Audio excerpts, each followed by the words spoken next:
मित्रांनो, शालिनी भक्तिसागरमध्ये तुमचे मनपूर्वक स्वागत आहे।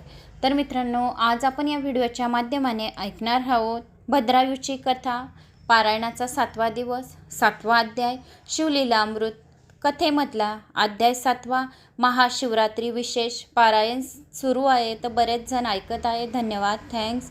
या पारायणाचा सर्वांनी लाभ घ्यावा। आजची कथा भद्रायूची कथा आहे, म्हणजे साक्षात शिव आहे। तर 7वा आणि 8वा अध्यायात स्वतः भगवान शिव आहे आणि प्रत्येक अध्याय भगवान शिव साक्षात कैलास पर्वताला फेरी मारल्याची आपल्याला पुण्यफळाची प्राप्ती होते। तर अशा या कथा आहेत, तर या कथेंचा सर्वांनी लाभ घ्यावा। तर बऱ्याच काही व्हिडिओमध्ये इंट्रोमध्ये तुम्हाला मी माहिती देऊन दिली आहे, तर तुम्हाला समजमध्ये आलंच असेल की कसे काय करावे पारायण। तरी पण तुमच्या कमेंट्स येत राहतात की ताई पारायण कसे करावे, मला 11व्या अध्यायाचं पारायण करायचं आहे। तर 11व्या अध्यायाचं पारायण करायचं आहे तर प्रदोष कालावर आपलं नाव, गोत्र सर्व काही बोलायचं, कोणती इच्छा आहे तुमची तर ती भगवान शिवाला सांगायची। हातात पाणी घ्यायचं, पाणी घेऊन संकल्प करावा आणि मी या इच्छेसाठी या 11व्या अध्यायाचं पारायण करत आहे, भगवान शिवाला सांगावं आणि ते पाणी तामनात सोडून द्यावे। आणि दररोज असे याला काही नाही आहे की 108 दिवस, 365 दिवस, 51 दिवस असं काही नाही आहे। जेवढे जास्त वर्ष आपण शिवलीला अमृताच्या 11व्या अध्यायांचं या दररोज या अध्यायांचं कोणत्याही एका अध्यायांचं पारायण केलं तरी सुद्धा भगवान शिव आपल्या मनातल्या इच्छा लवकरात लवकर पूर्ण करतात। अशक्य ते शक्य होते, एवढे म्हणजे कितीही अशक्य गोष्ट असो ती शक्य होते, एवढी 100% गॅरंटीने मी तुम्हाला सांगते। तर आता आपण अध्यायाला सुरुवात करूया। तर समजमध्ये आलं असेल 11व्या अध्यायाचं पारायण कसे करायचे, नियम अटी काही नाही आहे, साधे सोपे करावे। आपली घरातील शिवलिंग घेऊन घ्यायची, तामनात धुवून घ्यायचं, हातात संकल्प घेऊन इच्छा काय आहे ते बोलून घ्यायचं, पाणी सोडून द्यायचं। दररोज तसं करायचं, दररोज शिवलिंग घ्यायची, तिला धुवून ठेवून अष्टगंधक तांदूळ फूल बेल अर्पण करून हातात संकल्प घ्यावा, इच्छा साठी प्रार्थना करावी, ते संकल्पाचं पाणी सोडून द्यावं। परत 11वा अध्याय ऐकावा, दूध आणि साखरचं नैवेद्य म्हणून द्यावं, यथाशक्ती साखर गुळ जे असेल ते देऊन द्यायचे। असे साधे सोपे पारायण करावे, म्हणजे जेवढी साधी सोपी सरळ पूजा करणार तेवढा भोळा साम सदाशिव लवकरात लवकर प्रसन्न होतो। तर आता आपण 7व्या अध्यायाला सुरुवात करूया। श्री गणेशाय नमो नमः। वक्रतुंड महाकाय सूर्यकोटी समप्रभ निर्विघ्नं कुरु मे देव सर्व कार्येषु सर्वदा। अध्याय 7वा, पारायणाचा 7वा दिवस, भद्रायूची कथा। श्री गणेशाय नमो नमः। अध्याय 7वा। हे सारे विश्व व्यापून सुद्धा उरलेल्या विश्वनाथा तुझी लीला फार अगाध आहे आणि मदस्मित करीत करीत हे शंकरा तू 6व्या अध्यायात परमभक्त सिमितिनीचे संपूर्ण चरित्र सांगितले। श्रीधर कवीचे निमित्त पुढे करून त्यांच्या वाणीमधून तूच आपले गुणवर्णन केले आहे। व्यास रूपाने अवतीर्ण होऊन सुतास मूर्त स्वरूप दिलेस आणि आपल्या भक्तांचे पापहरण करणाऱ्या कथा त्यांच्या मुखाने तूच सांगितल्या। आता आणखी एक कथा ऐकावी। फार पूर्वीच्या काळी विदर्भ देशात वेदमित्र नावाचा एक विद्वान ब्राह्मण राहत होता। त्याच्या एका परममित्राचे नाव होते सारस्वत। दोघेही वेदशास्त्रात अतिशय निपुण होते, बुद्धीने खूप तेजस्वी होते। दोघांनाही एक एक सुपुत्र होता। वेदमित्रांच्या पुत्रांचे नाव होते सुमेधा आणि सारस्वताच्या पुत्राचे नाव होते सोमवंत। दोघांच्या वडिलांमध्ये असलेल्या मैत्रीप्रमाणे या दोन्ही मुलांची दाट मैत्री होती।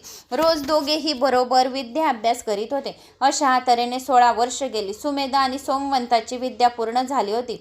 दोघांनी दशग्रंथाचा अभ्यास चांगल्या प्रकारे केला होता। सारीच्या सारी पुराणे त्यांनी मुखोद्गत केली होती।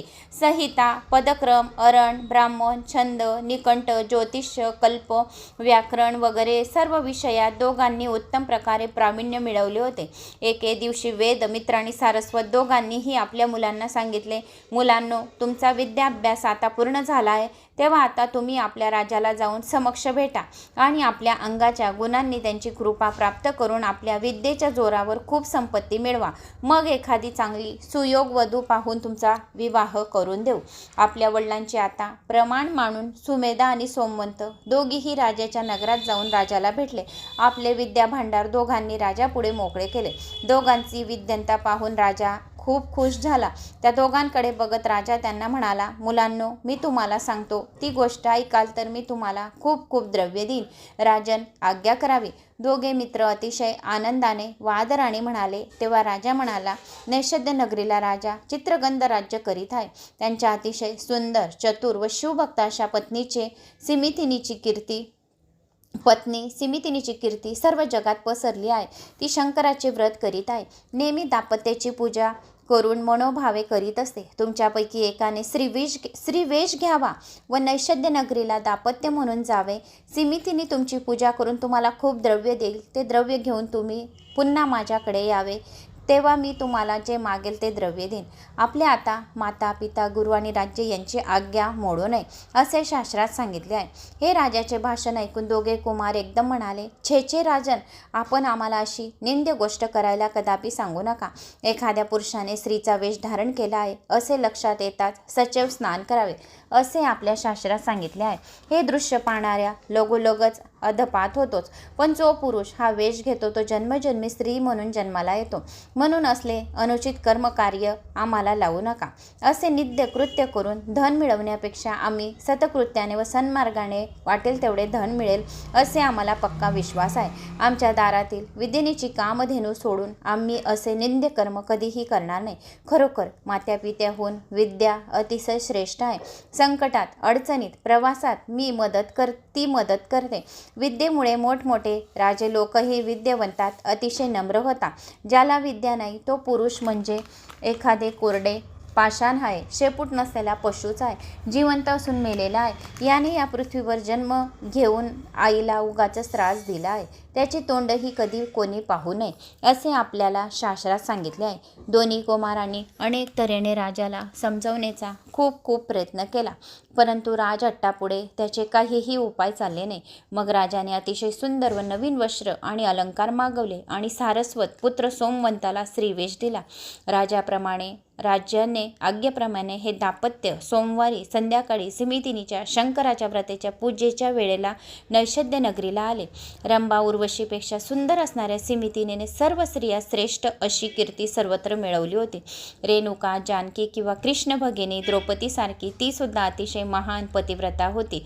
हे दाम्पत्य जेव्हा तिच्या समोर येऊन उभे राहिले त्याबरोबर सिमितिनी मनात हसली.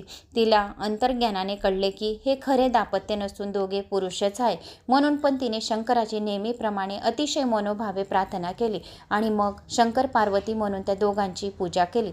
त्यांना भोजन दिले आणि संतुष्ट केले. वस्त्रे आणि अलंकार दिले आणि आपण काहीही आणलेच नाही अशा भावनेने शेवटी नम्रपणाने नमस्कार करून त्यांना निरोप दिला. हे दाम्पत्य आता आपल्या घराकडे परत जाण्यासाठी निघाले होते. आता तो पुढे चालला होता. पत्नी मागे चालत होती. पत्नी नाना प्रकारचे कामुक हावभाव करून आपल्या पतीला जवळ बोलवत होती. आता जाता रस्त्यामध्ये एक दाट रान लागले.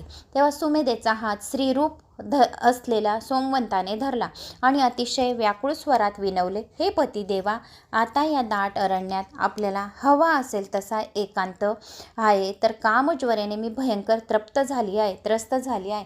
मला जवळ घ्या आणि माझी इच्छा पूर्ण करा. मी तुम्हाला खरोखर विनवते आहे, मी स्त्री झाली आहे. जरा माझ्याजवळ येऊन निरखून बघा. तेव्हा सुमेधा थोड्या रागाने आपल्या मित्राला म्हणाला, सोमवंता, आता असली चेष्टा पुरे झाली. ही स्त्रीची वस्त्रे सोडून टाक आणि माझा मित्र म्हणून आता तू माझ्याबरोबर चल. त्याचे शब्द ऐकता स्त्रीरूपी सोमवंत मूर्छित होऊन पडला. सुमेधा मागे आला आणि म्हणाला, अरे, तू आणि मी गुरुबंधू आहोत, अगदी ब्रह्मचारी आहोत. आज असली चेष्टा तुला का सुचत आहे? तेव्हा सोमवंत म्हणाला, अरे, मी आता पहिल्यासारखा पुरुष राहिलो नाही. आता मला खरोखरच स्त्रीरूप प्राप्त झाले आहे. खरोखर आता मी कामज्वराने त्रस्त झाले आहे. तेव्हा मला शांत कर. सुमेधा अतिशय आश्चर्याने सोमवंताकडे एकटक पाहत होता. सोमवंताने त्याला अतिशय दाट अरण्यात नेले. तेथे खूप मोठे वृक्ष आकाशाला भिडले होते. खाली गळून पडलेल्या पाण्याची शय्या आपोआप तयार झाली होती. अशा ठिकाणी सोमवंताने सुमेधेचा हात धरला व म्हटले, हे माझे कमंडलूसारखे मोठे स्तन बघ. माझ्या सुकुमार अशा अंगावर हात फिरून बघ. तू माझा खरेच पती आहेस का? मी तुझी पत्नी आहे. आता तू खरोखर माझा स्वीकार कर. असे म्हणून सोमवंताने जवळ ओढून सुमेधाचे चुंबन घेतले. त्यांच्या गळ्यातले आपले नाजूक हात घातले, परंतु सुमेधाने ते झिडकावून टाकले आणि मग ते दूर दूर हो असे मला हे अजिबात पटत नाही आणि आपण दोघे गुरुबंधू आहोत. एवढी विद्या एकत्र अभ्यास करून अतिशय कष्टाने आपण मिळवली आहे, ती तू पार विसरलास का? मला नसता मोहात पाडू नको असे म्हणून सुमेधा सरळ पुढे चालू लागला. पण नाईलाजाने होऊन स्त्री बनलेला सोमवंत त्याच्या मागून चालत निघाला. अतिशय सुंदर आणि सद्गुणी तरुणी एकांतात स्वतः पुढाक्यात घेऊन आपले कौमार्य अर्पण करायला तयार असतानाही ज्याच्या मनोवृत्ती अत्यंत स्थिर राहावे, जो त्या मोहात सापडत नाही, तो माणूस नव्हे तर प्रत्यक्ष शंकरच आहे असे समजावे. त्याच्यापाशी सर्व तीर्थस्थान येऊन वास करतात. सभोवताली कुणीही नसताना एखाद्याला भरलेल्या पाण्याचा हंडा, धनाचा हंडा समोर दिसला आहे आणि त्याने त्याला स्पर्शही केला नाही, तर तो माणूस म्हणजेच शंकर आहे असे समजावे. अतिशय चांगले काम करणारा, सत्यवचनी आणि सर्व विद्यात अतिशय पारंगत असलेला माणूस जरी अहंकारी नसेल, तसेच गर्विष्ठ नसेल, तर तो माणूस म्हणजे शंकरच आहे असे निश्चितपणे समजावे. आपल्याला पाहताच आपल्या धर्मावर घाव पडेल असे बोलणाऱ्या निंदकाचे सुद्धा शब्द विसरून जाऊन ज्याला आनंद होतो, दुसऱ्याचे वाईट गुण, वाईट कर्म याची माहिती असूनही जो त्याचा उच्चार दुसऱ्या कुणापाशीही करत नाही, ज्याला हे सर्व चराचर गुरु रूपच आहे असे वाटते, जो आपले केलेले सत्कर्म, तप किंवा दान कुणालाही कधीही सांगत बसत नाही, तो माणूस म्हणजे शंकर आहे असे समजावे. जो मूर्ख आणि गुणी अशा दोन्ही व्यक्तीला सारखेच मानतो, कोणत्याही उपायाने आपली कीर्ती उगाचच वाढवावी असे ज्याच्या मनात येत नाही, आपल्याला विद्वेषांचा जो कधी कुठे डंगारा पेटत नाही, आपल्या भोवती शिष्य समुदाय उगाचच जमा करीत नाही, ज्याला खरोखर एकांत आवडतो, तो माणूस म्हणजे शंकरच आहे असे निश्चितपणे समजावे. काम, क्रोध, लोभापासून जो कायमचा मुक्त झाला आहे, ज्याची शंकरांचे चरणी कायमस्वरूपी भक्ती जडली आहे, धन आणि माती दोन्ही ज्याला एकाच योग्यतेचे वाटत आहे, खरोखरच असा पुरुष म्हणजे प्रत्यक्ष शंकरच आहे असे समजावे. कवी श्रीधर म्हणतात, अशा या ब्रह्मनंदात नेहमी मग्न होणाऱ्या पुरुषांच्या पायातील खडावा येऊन आपण राहावे असे वाटते. सुमेधा असेच एक उत्तम पुरुष होता. तो सोमवंताला म्हणाला, आपण आता प्रथम आपल्या गावी जाऊ आणि मग सर्व गोष्टींचा विचार करू. नंतर दोघे जण आपल्या गावी येऊन घरी आले. सुमेधाने आपल्या पित्याला घडलेला सारा वृत्तांत सांगितला. सोमवंतांचा पिता हे सारे कळताच शोकाने अतिशय व्याकुळ झाला. त्याचा एकुलता एक लाडका पुत्र आता स्त्री झाला होता. त्याच्या घराण्याचा कुळाचा आता निवश झाला होता. मोठमोठ्याने रडत शोक करीत सारस्वत ब्राह्मण आपल्या राजाजवळ आला व त्याला म्हणाला, हे दुष्ट राजा, तू हे काय केलेस? माझी म्हाताऱ्याची आधाराची काठी, माझा एकुलता एक लाडका पुत्र, वेदशास्त्रामध्ये संपन्न असणारा अतिशय सुचिरभूत ब्राह्मण, त्याला तू स्त्री बनवलंस, माझा पार निर्वंश केला. तुला म्हणून तरी काय? सारस्वत ब्राह्मणाच्या अशा तऱ्हेचे दुःखांचे शब्द ऐकून राजा विदर्भ खाली मान घालून म्हणाला, माझी खरोखरच मोठी चूक झाली. आम्ही त्यांना सोंग घ्यायला सांगितले होते, पण सोंग खरे ठरले. खरोखर शिवाची माया अद्भुत आहे. राजाने लगेच मोठ्या मोठ्या ऋषींना आपल्या नगरीत आमंत्रण दिले. अनेक वेदशास्त्र संपन्न असे ब्राह्मण बोलावले व त्यांना नम्र विनंती केली, केवढाही खर्च करा, पण मोठा यज्ञ करून आपल्या विद्वतेने तपाने या सोमवंताला त्याचे पुरुषत्व परत प्राप्त करून द्या, तरच माझ्या या दग्ध मनाला आता शांती मिळेल. ब्राह्मण म्हणाले, राजन, ही त्या सामर्थ्यशाली अशा ईश्वराची करणी आहे. आमच्या हातून त्यात कदापिही बदल होणे शक्य नाही. मग राजाने स्वतःच देवीची आराधना केली. अतिशय कडक व्रत केले, महायाग सुरू केले. अशा तऱ्हेने 7 दिवस राजाने कडक उपासन केले. शेवटी देवी राजाला प्रसन्न झाली व म्हणाली, मी प्रसन्न झाली आहे, तेव्हा आता तू तुझ्यासाठी वर माग. तेव्हा तो विदर्भ राजा हात जोडून नम्रपणे म्हणाला, देवी, या सोमवंत ब्राह्मणाला स्त्रीरूप प्राप्त झाले आहे, तरी तू याला या रूपातून मुक्त करून त्याला पहिल्यासारखा पुरुष कर. देवी म्हणाली, राजा, मला सुद्धा ते करता येणार नाही, कारण सिमितीने निस्सीम पवित्र आहे, शंकराची परमभक्त आहे. तिने आपल्या चरित्र्याने भक्तीने केलेला बदल मला पुन्हा बदलता येणार नाही. आता कुणाला सोमवंताला पुन्हा पुरुष रूप देता येणार नाही. आता तू असं कर, या सोमवंतरूपी स्त्रीचे सुमेधाबरोबर खरोखरच लग्न लावून दे. या सारस्वत कुमाराला वेदशास्त्र संपन्न असा अतिशय उदार असा पुत्र होईल. एवढे बोलून देवी गुप्त झाली. राजाने लगेच सुमेधा व सोमवंताचा विवाह लावून दिला. धन्य ती सिमितीने, तिचे कर्तृत्व प्रत्यक्ष पार्वतीलाही धन्य करावे लागले. पार्वतीलाही त्यात कोणता अजिबात बदल करता आला नाही. नंतर व्यासमुनींनी दुसरी गोष्ट सांगायला सुरुवात केली. अवंती नगरीत फार पूर्वी एक ब्राह्मण राहत होता. त्याचे नाव होते मदन. तो अतिशय कामी असा पुरुष होता. त्याच्या नगरात पिंगला नावाची एक अतिशय तरुण वेश्या राहत होती. तिच्याकडे हा ब्राह्मण नेहमी पडलेला असे. पिंगला वेश्ये करता त्याने आपले जन्मदाता आई बाप सुद्धा सोडले होते. आपले ब्राह्मणाचे कर्तव्य सुद्धा पार सोडले होते. होते. आपल्या धर्मपत्नीकडे त्याचे लक्षच नव्हते. तेव्हा तो ब्राह्मण वेदोवेदीच पिंगला वेश्येच्या दारात नुसता पडलेला असे, दारू पीत असे आणि नेहमी अभक्ष असा मांसाहार करीत असे आणि तो रात्रंदिवस वैश्विक सुखात पडलेला असे. एकदा या सर्व जगाचा उद्धार करण्यासाठी पृथ्वी तलावर सर्वत्र करत असलेले फिरत असलेले ऋषभ नावाचे एक मोठे योगी पुरुष एक दिवस अकस्मात पिंगलेच्या घरी आले. तो शिवयोगी अचानक असा समोर बघताच मदन ब्राह्मण आणि पिंगला वेश्या दोघंही अधीरतेने एकदम त्याच्याकडे धावले आणि त्या योगाचे त्यांनी विधिवत षोडोपचारे पूजन केले. उत्तम प्रकारचे अन्न तयार करून योग्याला जेवायला घातले आणि त्याला अनेक वस्त्र आणि अनेक दागिने दान केले. नंतर अतिशय मऊ असे शय्या तयार करून त्यावर शिवयोग्याला निजवले आणि ते दोघं जण मिळून त्यांचे पाय चेपू लागले. एक दिवस राहून तो शिवयोगी तेथून निघून गेला. आपल्याला खरोखरच प्रत्यक्ष शंकरच दर्शन देऊन आले आहेत असे त्या दोघांना मनातून वाटत होते. अशीच काही वर्ष उलटून गेली. कालांतराने मदन ब्राह्मण आणि पिंगला वेश्या दोघंही मरण पावले. त्या दोघांच्या हातून आतापर्यंत अनेक पापे घडली होती, तरी शिवयोगाच्या मनापासून पूजन केल्याचे पुण्य त्यांच्याजवळ जमा झाले होते. त्यामुळे त्यांना परत मनुष्य जन्म मिळाला. दार्श देशात त्यावेळी एक राजा व्रजभाऊ राज्य करीत होता.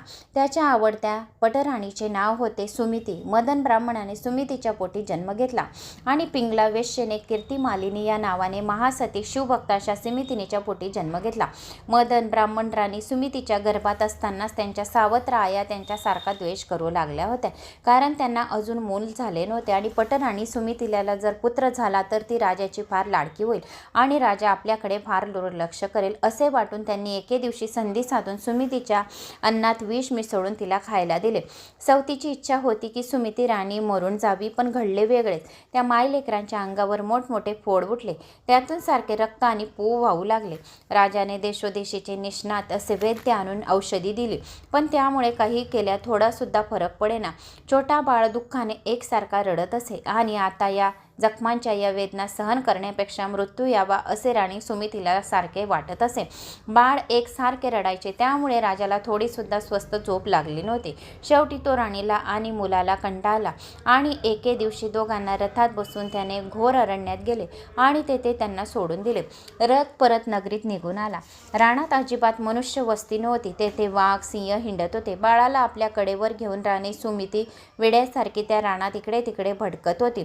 तिच्या अनवानी पायात काटे बोचत होते. तिने कितीही आक्रोश केला तरी तेथे ऐकायला कोणी नव्हते. प्यायला पाणीही मिळत नव्हते.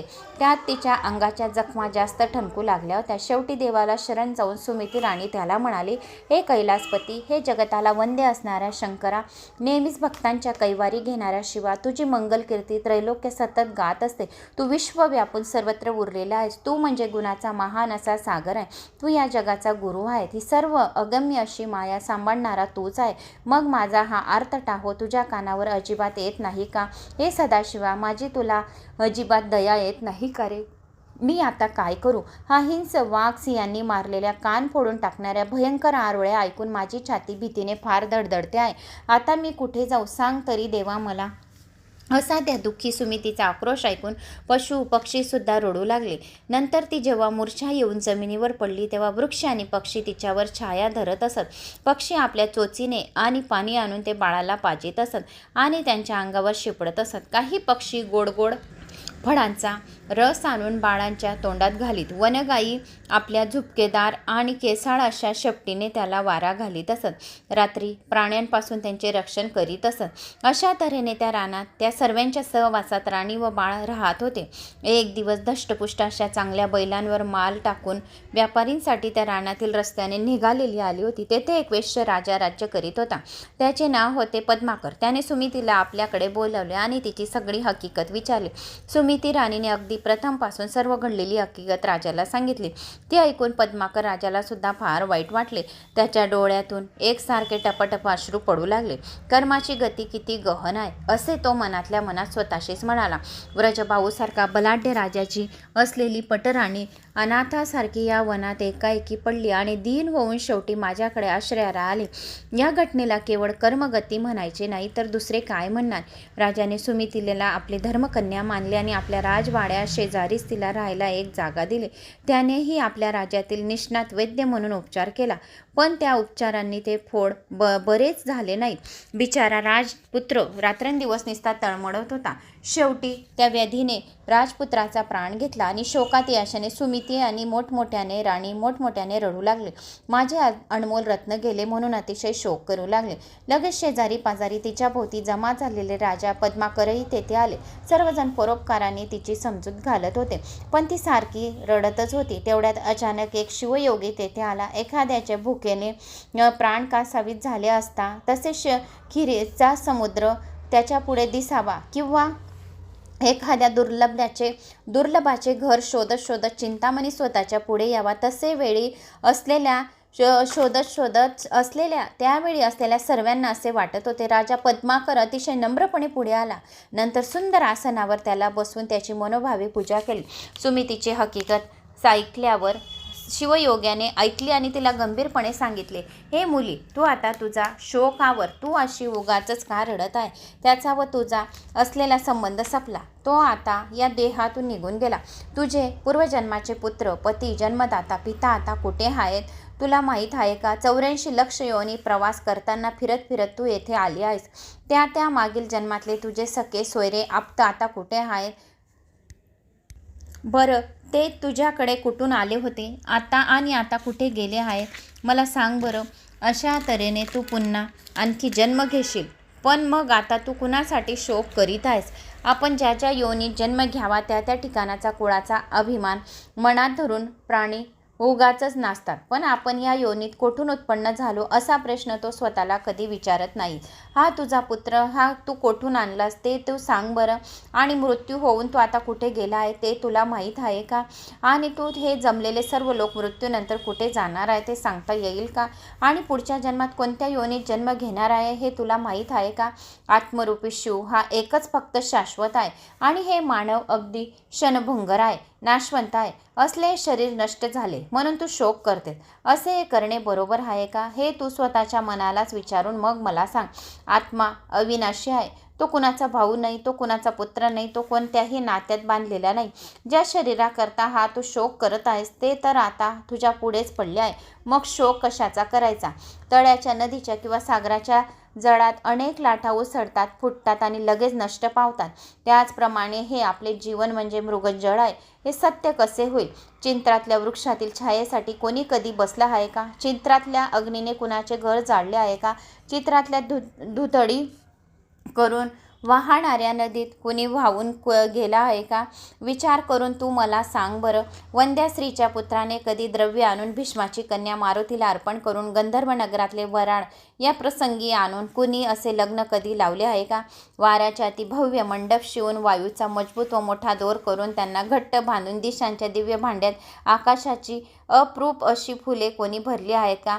कासव्याच्या दुधाचे चांगले तूप करून त्या तुपात मृगजळातले मासे आपल्या हातातील मशाली बुडवतात आणि ते आपल्या पायात जाळ बांधून नाचतात. तो नाच जन्मदा व्यक्ती मोठ्या आनंदाने पाहतात. असे कधी कुठे झाले आहे का? चित्रातले चोर चोरी करून कुंडले आणतात. हे जितके सत्य आहे तेवढाच हा प्रपंच म्हणजे माया आहे.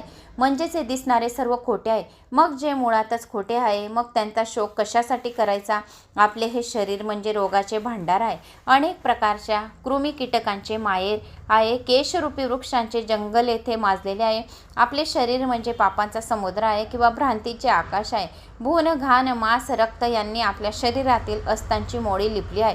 भोवतालून कातळी लावून त्यांची मोड बांधली आहे. मातेचा विटाळ आणि पित्याची रेत यापासून शरीर निर्माण झाले आहे. हे शरीर मुळाचेच अपवित्र आहे, असत्य आहे. अपवित्र शरीर गोमित्राने म्हणजे एका सामान्य पशुच्या मूत्राने संपूर्ण शुद्ध होत असते आणि गोमित्राने संपूर्ण घर शुद्ध होते. त्या शुद्ध झाल्यावर वस्त्याने जरी डोक्यावरील सर्व केस कापले तरी ते शुद्ध कसे होणार? शंकराला जे प्राणी मनोभावे शरण जात नाही ते कायम असे जन्म मृत्यूच्या फेऱ्यामध्ये अटकलेले असतात. त्यांना कधीच मुक्ती मिळत नाही, त्यांना कधीच मोक्ष मिळत नाही. हे सुमती, तुझ्या मागील जन्मातले पती कोठे आहे ते स्मरण करून मला सांग बरं. हा सर्व मायेचा खेळ आहे. तेव्हा तू आता ताबडतोब सावध हो. आपले शरीररूपी घर त्रिगुणाचे चांगले 5 असे वासे असून बांधले आहेत. याला कोठून आणि केव्हा अग्नी लागेल ते सांगता येत नाही. हे शरीररूपी वस्त्र केव्हा जीर्ण होईल, फाटून कुंजून किंवा त्यांचे तुकडे तुकडे होतील. त्याचा ऋणांध आपल्यापासून केव्हा संपेल हे कळत नाही. मृगंजड किंवा मार लागलेल्या स्वप्नातले राज्य जसे खोटे असते तसे हे शरीर सुद्धा खोटे आहे. पण पृथ्वीवरील सर्व पापलोक संपत्ती, धन, धान्य, पुत्र यासारखे सामान्य आणि नष्ट होणाऱ्या गोष्टींची इच्छा करीत असतात. खरे म्हणजे दूरपर्यंत वाहणाऱ्या गंगेत 2 लाकडे कधी कधी एकत्र येतात, थोडा वेळ एकत्र राहतात आणि मग पुन्हा वेगळे होऊन 2 दिशांनी निघून जातात. तसाच आपला हा संसार आहे. पृथ्वीवर जन्म घेतलेले स्त्री पुरुष थोड्या काळाकरता एकमेकांच्या जवळ येतात आणि काही काळ एकत्र संसार करतात. संबंध तोडून या जगातून निघून जातात. मोठ्या वृक्षावर कितीतरी पक्षी येतात, काही काळ आपल्याला आश्रय देतात आणि ते बसतात आश्रयाला. पण काही दुसऱ्या झाडावर येतात, काही काळ आश्रय तेथे देतात आणि काही उडून जातात. आपली झालेली मुले म्हणजे असे तात्पर्याने आश्रयाला आलेली पक्षी आहेत. एखाद्या प्रवासी उन्हातून काम केल्यामुळे श्रमून आला की वृक्षाच्या छायेत विश्रांतीसाठी थोडा वेळ बसतो.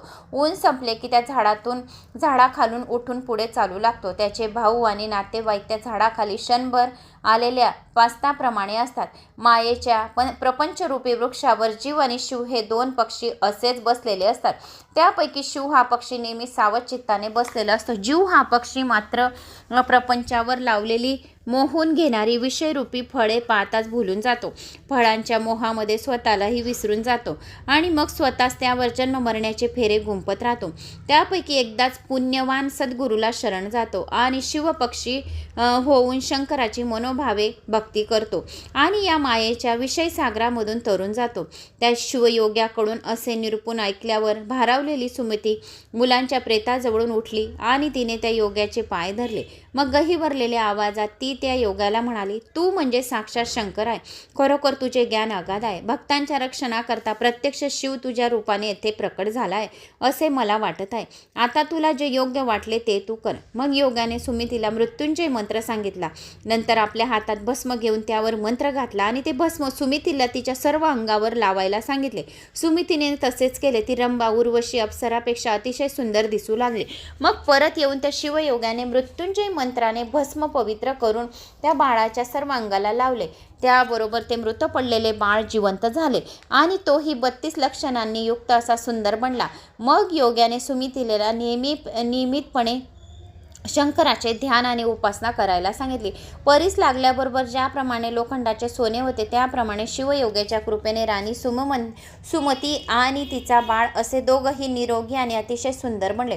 शिवकृपेने राणी सुमती आणि बाळाला मिळालेला प्रसाद पाहून राजा पद्माकरही आश्चर्यचकित झाला. गुरुमंत्राची महती आता सर्वांना कळाली. फक्त आपला गुरुच आपल्याला मृत्यू आणि भय यांच्यापासून संरक्षण देऊ शकतो हेही आता सर्वांना कळले. जे गुरुचरणावर नितांत श्रद्धा ठेवतात आणि त्यांना सांगितल्याप्रमाणे आचरण करतात त्यांना धनधान्याला कधीही कमी पडत नाही. त्यांच्यावर कधीही अनिष्टकारक संकटे येत नाही. आपल्या बाळाला राणी सुमितीने त्या शिवयोग्याचे पायावर घातले आणि त्यांच्यासमोर हात जोडून ती म्हणाली, गुरु महाराज, माझ्या शरीरावरील कातड्याचे जोडे करून तुमच्या पायात घातले तरी माझ्यावर तुमचे उपकार फिटणार नाहीत. आपली आमच्यावर अशी सदोसदी कृपा असावी असे सांगितले आणि मग सांगितले. तथास्तु म्हणाले शिवयोगी. तथास्तु म्हणाले आणि मग सुमिती, तुझ्या पुत्राला उत्तम आरोग्य दीर्घ आयुष्य लाभेल. जो कोणी हा अध्याय ऐकेल त्याला सुद्धा उत्तम आरोग्य दीर्घ आयुष्य लाभेल. धनधान्याचे भांडार भरलेले राहतील. त्याची कीर्ती संपूर्ण त्रिभुवात पसरेल आणि शेवटी त्याला शिवपदाची प्राप्ती होईल. आजपासून याचे नाव मी आता भद्रायू म्हणून ठेवतो. तुला दिलेल्या मृत्युंजय मंत्राचा जप मात्र निष्ठा ठेवून कर, विसरू नको. सदोसदी करत राहा. इतके बोलून तो शिवयोगी तेथेच गुप्त झाला. त्यावेळी सुमती गुरुच्या चरणावर लीन झाली होती. पद्माकर राजा तर आता फार आनंद झाला होता आणि सुनयू पुत्रापेक्षा सुमती पुत्र भद्रायूवर तो जास्त प्रेम करीत होता. त्याचे सर्व प्रकारचे लाड आनंदाचे पूर्ण करीत होता. 8व्या वर्षी राजा पद्माकराने आपला पुत्र सुनई आणि सुमितीपुत्र भद्रायू यांचे मौजी बंधन केले. दोघांना सारखे अलंकार केले आणि दोघांना एकाच गुरुकडून सारखेच आणि उत्तम प्रकारचे शिक्षण सुद्धा दिले. भद्रायू आता 12 वर्षाचा झाला. तो स्वभावाने अतिशय सुशील होता. आपल्या आईची सेवा करण्यासाठी तो नेहमी तत्पर राहत होता. एके दिवशी अकस्मात पुन्हा एकदा मागचा शिवयोगी सुमितीच्या घरी आला. सुमिती आणि भद्रायू धावतच त्याच्या पुढे स्वागतासाठी गेले. आनंदाश्रूने दोघांनी त्यांचे चरण धुतले. केसरूपी वस्त्रांनी स्वच्छ पुसले. स्नेहाचा सुगंध त्याच्या चरणांना लावला. गुरुला प्रदक्षिणा घातल्या आणि त्यांची षोडोपचारे पूजा केली. अतिशय आनंदाने फार मोठा सोहळा केला. सुमिती म्हणाली, गुरु महाराज, तुमच्यामुळे मी आज पुत्रवती म्हणून मानाने या जगामध्ये जगत आहे. मग शिवयोग्याने भद्रायूला उत्तम प्रकारे नीतिशास्त्र शिकवले. आपल्या श्रुतिस्मृती पुराणात जसे सांगितले आहे तसे तू सदैव नीतीने वाघ, माता पिता आणि गुरु यांच्यावर पूर्ण श्रद्धा ठेव. गाय, ब्राह्मण आणि प्रजा यांचे आपल्या मुलाप्रमाणे पालन कर. सर्व प्राणी मात्र शंकर भरला आहे याची तू नेहमी आठवण ठेव. स्वधर्माने नेहमी वाघ. वर्णाश्रमाचे चांगल्या प्रकारे पालन कर. मनामध्ये पूर्ण विचार केल्याशिवाय कोणतीही गोष्ट करू नको. शब्द दुसऱ्याला कुणाला लागणार नाही असे काही बोलू नको आणि काही यात कोणतेही कोणाला बोलण्यापूर्वी विचार करून दुसऱ्यासमोर बोलायचे. शत्रू कोण, मित्र कोण हे जाणून घ्यायचे. आपली प्राप्ती आहे जाणून घेणे ही आपली प्राप्ती किती आहे आणि आपण किती खर्च करत आहोत याचा विचार करून व्यवहारामध्ये वागावे. आपली शक्ती किती आहे, आपले सेवक किती आहेत, त्याच्या मागील आपल्या जीवनात यश मिळाले आहे का, अपयश मिळाले आहे का याच्यावर नीट ध्यान ठेव. घरी किंवा दारात आलेले सर्व अतिथी, देव, मित्र, आपल्या स्वामी, सर्व देव, अग्निहोत्र, पशु, शेती, धन आणि विद्या या सर्वांकडे जातीने बारकाईने एकसारखे लक्ष ठेवीत जा. लहान वयाचे मूल, पत्नी, शत्रू, सेवक, रोग, कौटुंबिक गोष्ट या सर्वांकडे आपण जर नीट लक्ष दिले नाही तर फार मोठी हानी होते. हे तू नीट लक्षपणे लक्षात ठेव. तसेच जगातील ज्ञानी लोक ज्या मार्गाने नेहमी जातात त्या मार्गाने तू स्वतः जात जा.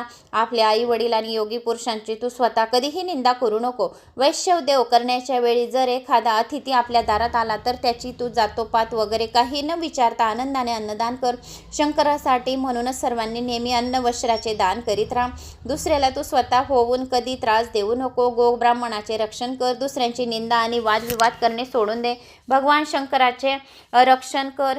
भगवान शंकराच्या चरणी राहा आणि भगवान शंकराच्या जवळच राहा. गो ब्राह्मणाचे रक्षण कर. दुसऱ्यांची निंदा करू नये. वादविवाद करणे सोडून दे. भगवान शंकराचे आपल्या मनामधून सदोसदी स्मरण करीत राहा. असे करत राहिले तर आपल्यावर भगवान शंकराचा आशीर्वाद प्राप्त होतो. मौन पाळल्याने चांगले होते. अगदी पक्क लक्षात ठेवावे. जेवढे कमी बोलले तेवढे अतिशय चांगले. ज्याप्रमाणे आपण किंवा अन्य कोणी केलेल्या वमनाकडे पाहून आपण त्यापासून तोंड फिरवतो त्याप्रमाणे दुसऱ्यांचे असलेले धन आणि दुसऱ्यांची असलेली स्त्री पाहून तुझ्या मनात काहीही वाटू नको देऊ. नेहमी मनोभावे राहत जा. शिवपूजा करीत जा. नेहमी शास्त्र पुराणे ऐकावे. काही पुराण कथांच्या कथा ऐकाव्या. पवित्र स्नान, होम, जप, अभ्यास, पंचयज्ञ, गाय, ब्राह्मण यांची रोज पूजा करावी. शिवगुणांचे नित्यनेमाने श्रवण करावे. शिवलीला अमृतांच्या अध्यायांचे रोज श्रवण पठण करावे. मनन चिंतन करावे. या ठिकाणी कधीही तू आळस करू नको. आपल्या पत्नीसह आनंदाने वैश्य सुखामध्ये राहा. उपभोग घे पण परस्त्रीकडे चुकून कधीही पाहू नकोस. शत्रूला जरूर शिक्षा कर पण साधू संतांच्या ठिकाणी नम्रपणाने वाग आणि संसारात कोणाचे मत्सर करू नको. हा फार मोठा शत्रू आहे म्हणून तू कुणाचा कधीही हेवा करू नको किंवा मत्सर करू नको. दुर्जनांना तुझी शक्ती दाखव पण सज्जनांना नेहमी नमस्कार कर. आपल्या अंगाच्या अहंकाराने सर्व पृथ्वीवरचे राज्य तू कर आणि जिंकून घे आणि निरहाराने सर्व ब्राह्मणांना आपलेसे कर. तुझी वाचा नेहमी शिवस्मरणामध्ये दंग राहू दे. कान शिवस्मरणाच्या कथा ऐकण्यासाठी दंग राहू दे. दान करण्याने तुझी दोन्ही हातांचे सार्थक होऊ दे. यात्रा करण्यासाठी किंवा देवदर्शनाला जाण्यासाठी चालून जाण्याचे दोन्ही पायांचे सार्थक होऊ दे. शिव ध्यानासाठी रोज न चुकता बसत जा. संतांना प्रेमाने आलिंगन देऊन तुझी पूजा त्वचा अतिशय पवित्र होऊ दे. पुराणे ऐकून तुझे दोन्ही कान पवित्र होऊ दे. शिवाचे मंगल आणि पवित्र रूप पाहताना दोन्ही नेत्राचे सार्थक होऊ दे. शिवनिर्माल्याच्या आपल्या नाकाने सतत वास घेत जा आणि अशा रीतीने तू आपली सर्व इंद्रिय नित्य शिवभजनेला. कुणी दीन, अज्ञानी, अनाथ असा तुला राज्यात आढळला तर त्याच्यावर सदैव कृपा कर. ईश्वराची नेहमी प्रेम ठेव. संतांशी सतत मैत्री ठेव. जे देवांना कधी मानत नाही त्यांची तू नेहमी उपेक्षा कर. दररोज नियमितप्रमाणे आहार, नियमितप्रमाणे झोप घेत जा. शिकार करताना सुद्धा सुद्धा नेहमीच नीतीचे पालन करावे. विद्या, मैत्री, पुण्य, स्मृती, उत्साह, धैर्य आणि दान हे सर्व नेहमी वाढते असे असू दे. तसेच आपली संपत्ती, जगलेले आयुष्य, आपला झालेला गृहकल, संभोग, खाल्लेले औषध, सत्कर्म, मंत्र दिलेले दान, झालेला अपमान ही सर्व नेहमी स्वतःच्या मनात ठेवावी. कोणकोणती गोष्ट आपल्या मनात ठेवावी? आपली संपत्ती, आपले आयुष्य, आपल्या झालेला घरामध्ये भांडणं, गृहकलो, आपण केलेला संभोग, खाल्लेले औषध, खाल्लेले अन्न, सत्कर्म, कोणी मंत्र आपल्याला दिलेला आहे, कोणाला दान केलेलं आहे, झालेला अपमान, या गोष्टी कधीही कोणाला सांगू नये. या गोष्टी स्वतःच्या मनात ठेवाव्या असे स्वतः सांगितले आहे. झालेला अपमानसुद्धा कधीच कोणाला सांगू नये. अतिशय दुष्ट, नास्तिक, धूर्त आणि चोर, तसेच जारकर्म करणारे, तसेच अचल मनोवृत्तीचे, अतिशय कपटी असे लोक तू आपल्या दरबारात कधीही ठेवू नको. सतत दुसऱ्यांची निंदा करणारे, शिवभक्तांना त्रास देणारे, कायम दारू पिणारे, आपल्या गुरुला छळणारे, कृतज्ञ, धर्माला न मानणारे असे जे कोणी असतील त्यांचे दर्शन तू कधी घेऊ नकोस. आपली पत्नी, पैसा, पोटचा पुत्र यांच्यात आसक्तीने कधी गुंतू नकोस. आपला संसार करून कमलपत्राप्रमाणे अलिप्त राहा. वडील, बंधू, छोटे बंधू, नातेवाईक, तसेच सासरे आणि स्वतःची माणसे याच्याबद्दल नेहमी आपल्या मनात साधारण नेहमी प्रेम ठेवत जा. वाटेल त्या विषयाच्या आपल्या मनात तू कधीही आसक्ती ठेवू नको. नेहमी रुद्राक्ष अंगावर घालत जा. त्याच्या माळा करून आपल्या डोक्यावर, गळ्यात, दंडात, हातात सदैव बांधत जा. जरी प्राणसुद्धा गेले तरी शिवपूजा सोडू नको. शिवकथा ऐकायला विसरू नको. असा समग्र उपदेश करून शिवकवच आपल्या अंगाभोवती करावे. वेष्टन घ्यावे. याचे ज्ञान शिवयोग्याने कोणाला दिले? भद्रायूला दिले. जो मुलगा जिवंत झाला त्याच्या प्रसादाने तर शिवयोग्याने भद्रायू नाव पण ठेवले आणि हे सर्व ज्ञान सांगितले की काय काय तुला करायचं आहे जगामध्ये. तर हे सर्व ज्ञान शिवयोग्याने म्हणजे साक्षात शिवाने भद्रायूला सांगितले. ते आपल्याला सुद्धा ऐकायचे आहे. हे सर्व गोष्टी आपल्याला सुद्धा लक्षात ठेवायच्या आहे. तसेच आपल्याला जो आपल्या सर्व अंगाला भस्म लावतो म्हणजे रणांगणात लढताना शत्रूंच्या शस्त्रांची भीती राहणार नाही असे सांगितले आहे. मृत्यूपासून मृत्युंजय मंत्र आपले रक्षण करतो म्हणून मृत्युंजय मंत्राचा जप करावा. मार्गात विघ्न आणणाऱ्याचा काही विचार न करता वध करावा. सोमवार व्रत, शिवरात्री व्रत, प्रदोष व्रत विधियुक्त नेहमी आचरण करावे. शंकराचे आणि विष्णूचे कीर्तन जेथे चालू असेल तेथे मनापासून ऐकावे. ग्रहण काळामध्ये भोजन करू नये. व्याधिपात, वेदकुती, संक्रमण, महापर्व, कुयोग, श्राद्ध दिन अशा दिवशी म्हणजे संभोग सुख कधीही करू नये. कोणत्या दिवशी? वेदऋती, मकर संक्रांती, महापर्व काही चांगला असेल, कुयोग असेल आणि श्राद्धाच्या दिवशी कधीही संभोग करू नये. सत्पात्री दान करावे म्हणजे आयुष्य वाढते. पण जर अपात्री दान केले तर मात्र दारिद्र्य येते असे शास्त्र वचनमध्ये सांगितले आहे. असे शिवयोग्याने भद्रायूला सांगितले. तेव्हा तूही या सर्व गोष्टी लक्षात ठेव. वेद, शास्त्र, पुराणे गुरुमुखाने, ब्राह्मणाच्या मुखाने मनोभावे ऐकावे. दान दिल्याने देणाऱ्याचा माणूस फार पुण्य मिळते. जो कोणी काही दान दिलं तर त्याला अगणित माप पुण्य मिळते. पण जो पूजेला पात्र नाही त्याची पूजा केली तर त्या व्यक्तीचा अपमान होतो. त्यामुळे भयंकर असे दुष्काळ, भय, मरण अशी आपत्ती राज्यातील जनतेवर ओढवतात. आणि खोल डोहात उडी टाकणे, श्रेष्ठ पुरुषांबरोबर मनामध्ये वैर धरणे, बलवानांबरोबर स्पर्धा म्हणजे आपल्या अनर्थाला आपण आमंत्रण दिल्यासारखे होते. नुसती सुवर्ण कडी आणि सोन्यात मडवलेल्या खड्यांच्या अंगठ्या घालून हात शोभत नाही तर केलेल्या दानाने हात शोभतात. नुसते कुंडले घालून कान शोभत नाही तर शिवकथा ऐकण्याने कान शोभतात. नित्यनेमाने शिवकथांचे गुणगान करावे. शिवगुण श्रवण करण्याने शोभतात कान. सतत ध्यानात असू द्यावे. ज्याचे बोलणे अतिशय गोड आहे, ज्याची पत्नी दिसायला खूप सुंदर आहे, पतिव्रता आहे, या तो अतिशय श्रीमंत तो माणूस आहे, मनाने उदार आहे आणि त्याचे जीवन धन्य आहे, तर त्याच्या बायकोच्या पुण्याईमुळे त्याला सर्व काही मिळालेले आहे हे लक्षात ठेवावे. आणि जे काही सत्य सांगण्याचे व्रत सदोसदी केलेले असावे. विद्येसाठी सदोसद दान देत केलेले असावे. त्यावेळी मनात धैर्य असावे. वादविवाद बोलून नेहमी यशस्वी व्हावे. युद्धात अतुलनीय असा पराक्रम करावा. याचकांना कधीही रित्या हाताने विनमुख पाठवू नये. ब्राह्मण, मित्र, पुत्र यांच्यासह आनंदाने पोटभर जेवण करावे म्हणजे उत्तम भोजन झाले असे समजावे. कोठेही जाताना हत्ती घोड्यांच्या लवाजमा रस्त्यावरून जात जावेत. ज्या शिवलिंगाची पूजा होत नसेल त्या शिवलिंगाची पूजा करावी. ज्या शिव मंदिरात कोणी पूजा करत नसणार तेथे जाऊन दीप लावावा. आणि त्या शिवलिंगाची पूजा होत नसेल स्वतः जाऊन त्याची पूजा करावी. अनाथ माणसाच्या प्रेताच्या दहनविधी स्वतः होऊन करण्यासारखे मोठे पुण्य नाही. अनाथ मनुष्य असेल त्याच्या दहनविधीचे कार्य, त्याच्या दहनाचा पैसा सर्व काही जर दिले तर त्याच्यासारखे पुण्य कोठे नाही, हे नेहमी लक्षात ठेवावे. ब्राह्मणाचा द्वेष करण्यासारखे दुसरे कोणतेही पाप नाही. जो ब्राह्मणाचा द्वेष करतो त्याला खूप मोठे पाप लागते, हे नेहमी लक्षात ठेवावे. ब्राह्मणाचा द्वेष करण्यासारखे पाप नाही हे खरे आहे. संतांचा सहवास नेहमी मनापासून आनंदाने घ्यावा. उगाच कोणावर संताप करू नये. दुसऱ्याच्या सुख पाहून दुसऱ्यांचे सुख स्वतःमध्ये पावेन हर्षभरित व्हावे. दुसऱ्यांचे सुख पाहून जलस फील कधी करू नये. चांगल्या गोष्टी ऐकण्यासाठी नेहमी कान सोक्के असावे. असे जो वागतो तो शंकराचा खरा भक्त आहे, हे पक्के लक्षात ठेवावे. ही सर्व पृथ्वीवर चकचकणारी रत्ने सर्व काही फुकट आहे. या पृथ्वीवर फक्त 4 रत्ने सर्वात श्रेष्ठ आहे. आपण खातो ते अन्न, पितो ते पाणी, बोलत असलेली आपली चांगली वाणी, औदार्य, ही 4 रत्ने कधी कोणाचे उणे काढू नये. श्रेष्ठाने नेहमी आशीर्वाद घ्यावे. आपल्या मागील जन्माचे पाप पुण्याप्रमाणे भाग्य किंवा दुर्भाग्य आपल्या वाटेला येत असते, म्हणून आपण कधीही स्वधर्म कधीही सोडू नये. पूर्वी आपला शत्रू असणारा जरी आता मित्र बनला तरी त्याच्यावर विश्वास कधी ठेवू नये. शत्रूवर कधीच आपला विश्वास ठेवू नये.